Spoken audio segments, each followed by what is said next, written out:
நெல்லை மாவட்டத்தில் கனமழை காரணமாக இயல்பு வாழ்க்கை வெகுவாக பாதிக்கப்பட்டுள்ளது. பல இடங்களில் சாலைகள் சேதமடைந்துள்ளன. இதுகுறித்த கூடுதல் தகவல்களை தருகிறார் செய்தியாளர் நாகராஜன்.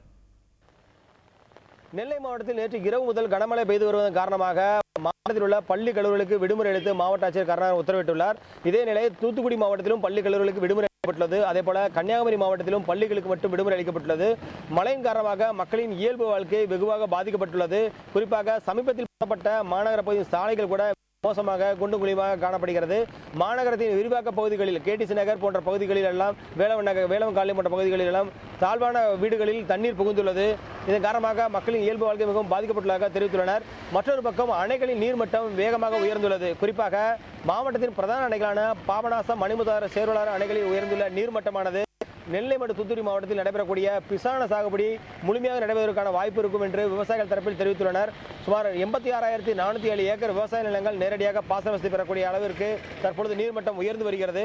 எனவே அணைகள் நீர்மட்டம் உயர்வு மக்களுக்கு ஒரு நன்மை பயத்தாலும் மக்களின் இயல்பு வாழ்க்கை பாதிக்கப்பட்டுள்ளது பல்வேறு இடங்களில் பார்க்க முடிகிறது. புதிய தலைமுறைக்காக ஒளிப்பதிவாளர் சங்கருடன் நெல்லையிலிருந்து நாகராஜன்.